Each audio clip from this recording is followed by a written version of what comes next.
जय हिंद। आज की इस वीडियो में बात करेंगे ये सीआरपीएफ का जो वैकेंसी है वो आ गया है, ट्रेस मिशन वाला। ठीक है, ये बड़ी खुशी भी हो रही है कहते हुए और थोड़ा सा गमी भी हो रहा है, क्योंकि सरकार क्या होता है ना कि फॉर्म फिलअप करवा लेता है और उसके बाद सरकार कान में तेल डाल के ना सो जाता है।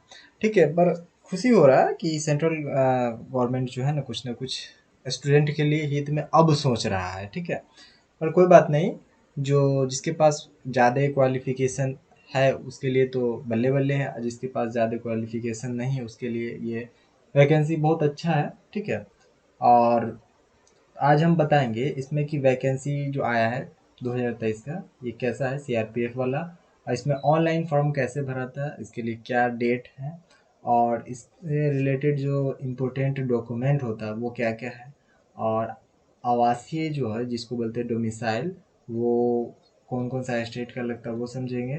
और उसके बाद इसमें जो है ना क्लास 10th का मार्कशीट भी लगता है। ठीक है, अगर इसमें आप कैटेगरी वाइज सेलेक्ट करना चाहते हैं तो अगर ड्राइवर के लिए चाहते हैं तो फिर आपके पास ड्राइविंग लाइसेंस भी चाहिए। ठीक है, उसके बाद फिर एज लिमिट क्या है उसको समझेंगे, और उसके बाद फिर रजिस्ट्रेशन कैसे करते हैं। बट रजिस्ट्रेशन के लिए कोई ज़्यादा इशू भी नहीं है, रजिस्ट्रेशन आप इसके सीआरपीएफ वाला वेबसाइट पर जाइएगा, वहाँ पर से भी आप इजली कर पाइएगा, लेकिन हाँ खुलने के ऊपर है। ठीक है, फिर इसके बाद ये बड़ा इंपॉर्टेंट रहता है कि एग्जाम पैटर्न को समझ लें। एग्जाम पैटर्न को समझने से क्या होता है कि पता चल जाता है कि लड़की छेका अब हो गया है। अब जब लड़की छेका हो गया तो शादी तो कंफर्म है कि होगा ही, आज हो या 2 महीना बाद, है ना। तो लड़की एग्जाम मतलब पैटर्न मतलब समझना मतलब लड़की छेकना, दोनों को हम एक ही समझते हैं। ठीक है, अब सबसे पहले सीआरपीएफ तो ये चीज़ समझ गया, लेकिन समझना ये ज़रूरी होगा कि सीआरपीएफ वाला जो आया है उसका जो रजिस्ट्रेशन है ना, रजिस्ट्रेशन है 27/3/2023 से रजिस्ट्रेशन को स्टार्ट कर दिया गया है। ये फॉर्म भरने का डेट नहीं है, ये रजिस्ट्रेशन का डेट है। ठीक है, इतना चीज़ समझ गए। अब हम आप समझिए दूसरा चीज़। दूसरा चीज़ क्या है कि दूसरा इसका जो अप्लाई फॉर्म है, ये अप्लाई फॉर्म भरने का जो डेट है 1/4 से 25/4 तक, मतलब एक कहीं 1/4 से में शुरू होगा और ये 25/4 तक लास्ट जाएगा। ठीक है, तो जो लोग नहीं भर सकते हैं तो वो काफ़ी एक्टिव हो जाइए और लग जाइए, क्योंकि देखिए ट्राई मारने में कुछ नहीं जाता। ये जो वैकेंसी, नौकरी कोई बुरा नहीं होता। ठीक है, नौकरी सब अपने अपने जगह पे बहुत अच्छा होता है। ठीक है, तो इसी वजह से नौकरी कोई भी हो ट्राई मार के देखिए, लगना ना लगना तो खैर अपने ऊपर है, जैसा मेहनत रहेगा वैसा आएगा ही आएगा। ठीक है, अब फिर एग्जाम का डेट का बात कर लेते हैं। ये एग्जाम जो आया ना इसका थोड़ा सा सही हमको लगता है।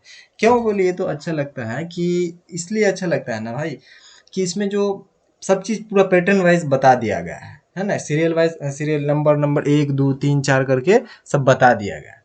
अब एग्जाम डेट जो लेगा तो ये लेगा 1/7 से 13/7 की तक में ले सकता है एग्जाम। ठीक है, अब इसके बाद कोई ऊपर नहीं कि कभी 1 तारीख को भी ले ली या फिर 13 तारीख को भी ले ली। ये भाई सेंट्रल गवर्नमेंट का वैकेंसी है, तो अब सेंट्रल गवर्नमेंट का जानबे करते हो कि इलेक्शन रहेगा तो भाई डायरेक्ट रोकवा देता है। ठीक है, अब हम इसके थोड़ा सा उसको समझ लेते हैं, क्या चीज़ को, तो सीआरपीएफ वाला तो वैकेंसी है, ये थोड़ा सा समझ लेते हैं इसको।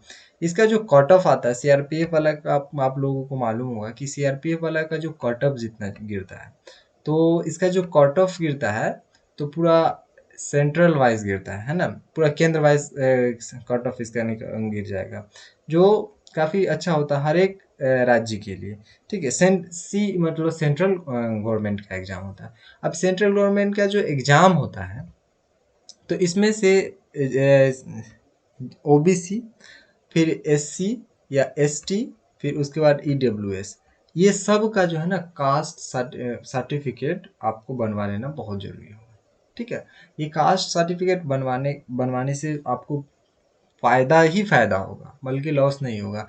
देखिए नॉर्मली आदमी जो क्या करता है, हम लोग भी ऐसे क्या करते हैं, अगर ज़रूरत है तो ठीक है, और नहीं भी है तो कास्ट सर्टिफिकेट बनवा के रख सकते हैं, क्योंकि बाई चांस कहीं पर भी मांग सकता है ना। अभी तो नहीं ना कि मान के चले कि आप जैसे कोई लड़का कन्या देखने जा रहे हैं तो वहां पर बैठ के एकदम सोफा पर बढ़िया से अच्छा सा पोज मार के फोटो खिंचवाना है ना, ये थोड़ी ना होता है। एक ये एग्जाम का पैटर्न है भाई, और आपका वो जो कास्ट सर्टिफिकेट है वो डॉक्यूमेंट है, समझ गए, तो वो कहीं पर भी काम आ सकता है। इसी वजह से वो बनवा के कोई भी document A to Z document हमेशा क्लियर रखिए, क्योंकि क्या पता सरकार का जो दिमाग कब उलट जाएगा, तो कब वैकेंसी भी दे दे, वैकेंसी को रोक भी दे, वैकेंसी को अटकाना लटकाना भटकाना, ये सरकार का काम है। अटकाना लटकाना भटकाना ये सरकार के अलावा कोई नहीं कर सकता। और उधर पब्लिक के का हिम्मत है का, उसके नानी ने मरेगी यही सब करेगा, लटकाना भटकाना सटकाना, ना ना।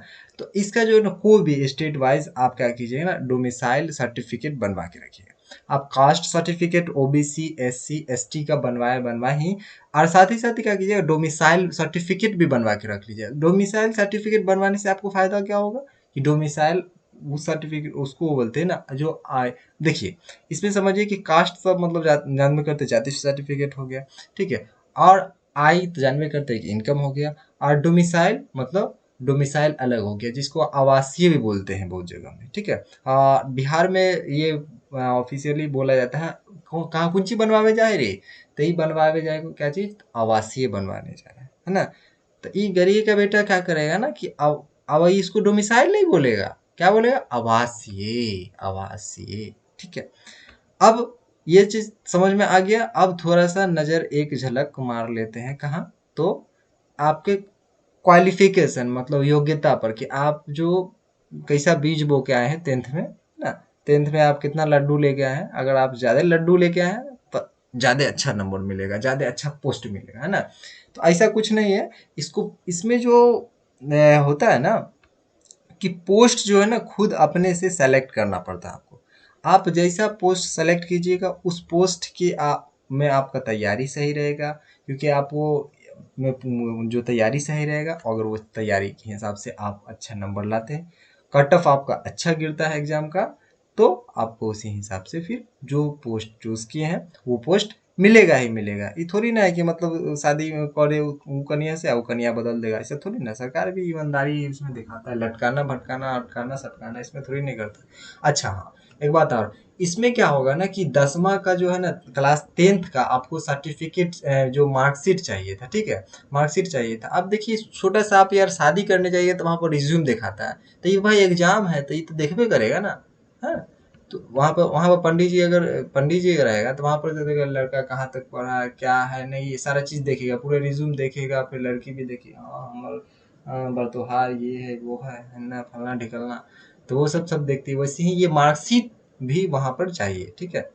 मार्कशीट वहाँ पर दिखाया जाता है, और मार्कशीट देखने के साथ साथ आधारो कार्ड चाहिए, है ना। आधार कार्ड चाहिए भाई, कितना प्रूफ लेता है समझ में नहीं आता। तो वो बात सही है, लेकिन प्रूफ ले रहा है ना तो एक तरीके से सही कर रहा है।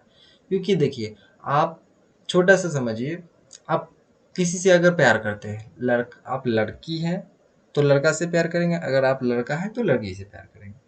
तो आप सबसे पहले उसके अंदर तक उसके बारे में जानने की कोशिश करें। उसके बारे में किससे जानना चालू करें, उसके दोस्त से, उसके आसपास के जो फ्रेंड सर्कल मतलब कोई भी हो, रिश्तेदार हो, जो भी हो, तो उससे आप जानना चाहेंगे बोले कि वो कैसा है नहीं है। कुछ दिन तक उसके बाद फिर तक्का झाकी करिएगा, तो वो चीज़ एग्जाम ऐसे थोड़ी ना होता है। एग्जाम में क्या करें, डायरेक्ट चट मांगनी या पट बिया, चट मंगनी और पट ब्याह वाला हिसाब होता है। तो वैसे ही इसमें आपको जो जैसे आपका शादी का बात लग रहा है, समझ लीजिए कि एग्जाम जो है ना आपका शादी का बात लग रहा है, ठीक है। छेका छेकी हो रहा है, छेका छेकी हो रहा है, वहाँ पर क्या करें, छेका छेकी में सबसे पहले आप रिज्यूम देते हैं, पंडित जी को दिखाते हैं, बीच में पंडित जी होता है, इसमें बीच में कोई नहीं, एग्जाम है। ये आपके जॉब है एक तरफ, और एक तरफ आप है, और उसके बीच में जजमान पंडित जी एग्जाम जो है वो जजमान का रोल अदा करता है, ठीक है। अब एज लिमिट को समझिए, एज लिमिट जो है ना, एज लिमिट को समझ लीजिएगा तो अच्छा होगा। अगर आप सीआरपीएफ के ड्राइवर के लिए जाते हैं भैया, तो आपको एज चाहिए 21 साल से 27 साल तक। अरे भाई इतना एज में सरकार, वाह क्या बात है सरकार, देखो यार क्या जमाना है। वोट चाहिए 18 साल पर, नौकरी देता है 21 साल पर। बताओ 3 साल के लिए वो का झक मारेगा या समोसा बेचेगा या पकौड़ी, ठीक है। अब इसमें से कोई भी ड्राइवर के बाद और कोई भी कैटेगरी से है तो उसको 18 से 23 साल तक चाहिए, ठीक है। ड्राइवर के लिए ऑफिशियली 21 साल चाहिए। अब वो रोही ड्राइवर मिलेगा, ठीक है। और अगर आप एससी या फिर एसटी से हैं, एससी से या फिर एसटी से बिलोंग करते हैं, तो आपको जो है ना छूट राहत दिया जाएगा कि आप सांस ले सकते हैं। तो आपको ये क्या करेगा, एज लिमिट में 5 साल तक छूट दिया जाएगा, ठीक है। अच्छा, उसके बाद आप अगर ओबीसी हैं, तो ओबीसी से है तो आपको जो है ना 3 साल के लिए एज लिमिट में छूट दिया जाएगा। अब ये सब तो समझ गए, यहाँ तक तो समझ में आ गया बात क्लियर। अब हम थोड़ा सा जो है ना एक नज़र किसको मारते हैं, एग्जाम के शेड्यूल को। एग्जाम के शेड्यूल को समझने से पहले हम आपको जो एग्जाम का शेड्यूल समझा देते हैं। एग्जाम का शेड्यूल समझ रहिएगा ना, सिलेबस, ताकि जो आपको पढ़ने में बहुत आसानी होगी। पढ़ने में आसानी होगी मतलब आप वही हिसाब से तैयारी भी कीजिएगा दनादन। तो तैयारी करिएगा तो आपको मज़ा आएगा, ठीक है। तो तैयारी में समझिए क्या करना है आपको। सबसे पहले आप अगर ऑनलाइन अगर पढ़ते हैं तो आपको यूट्यूब से भी जानकारी मिल जाएगा, नहीं तो गली कुचे में हमारे दुकान दौड़ी में किताब उताब मिलता रहता है, ठीक है। तो वहाँ से भी आप वहीं से किताब ले लीजिएगा, एकदम बढ़िया होगा। फर्स्ट क्लास किताब लीजिए, आप खूब मन लगा के एकदम रगड़ दीजिए। आपके पास 3 महीना है, बस एकदम दतड़ जाइए एग्जाम को, ठीक है। जैसे बकरी कैसे घास को दतड़ जाता है, एकदम घुस जाइए, एकदम पेल दीजिए एग्जाम को बढ़िया से। उसके बाद फिर आपको जनरल से भी पूछा जाएगा क्वेश्चन, उसके बाद फिर रीजनिंग से भी पूछा जाएगा, ठीक है। ज़्यादा कुछ नहीं है यार, इसमें 25 नंबर लाना ही होता है, ठीक है। ज़्यादा से माथा दर्दी नहीं है इसमें, बहुत अच्छा है यार। कम से कम तो इसके किसके लिए बढ़िया पता है, जो 10वां में जो इस बार पास किया वो सब के लिए बढ़िया है। वो सब अपना ट्राई मारेगा, भाग आजमाएगा, वो सबको हाथ साफ होगा एग्जाम देने का, ठीक है। और उसके बाद बी नंबर में समझिए आपको जनरल नॉलेज का भी से भी पेपर से भी पूछा जाएगा। फिर उसके बाद जनरल अवेयरनेस से भी पूछा जाएगा, ज़्यादा नहीं 25 नंबर के लिए पूछा जाएगा। अच्छा, वो तो पूछा जाएगा। एलिमेंट्री मैथमेटिक्स भी पूछा जाएगा, ठीक है। मैथमेटिक्स से कोई एडवांस में नहीं रहेगा, इसमें नॉर्मली मैथ रहेगा। एडवांस ज़्यादा नहीं, जानता है कि दिया पूछा है, जो इधर पूछा ज़्यादा थोड़ी ना पूछा जाएगा। अच्छा हाँ, एक और बात यार, इसमें से हिंदी और इंग्लिश में से ना कोई एक तो सब्जेक्ट का चूज कर लीजिएगा, ठीक है। दो को बिया नहीं कीजिए, कम से कम एक को बिया कीजिए। कोई हिंदी लीजिए चाहे इंग्लिश लीजिए, दो ठो शादी कर लिए तो बड़ा मुश्किल होता है यार, ठीक है। तो इसमें से हिंदी लीजिए चाहे इंग्लिश लीजिए, आपका जो मर्जी हो वही लीजिएगा, और बहुत मज़ा आएगा। और ये जो एग्ज़ाम है ना यार, कुछ नहीं है, बहुत आसान है, ठीक है। लगे रहिए, डटे रहिए, जो होगा देख लिया।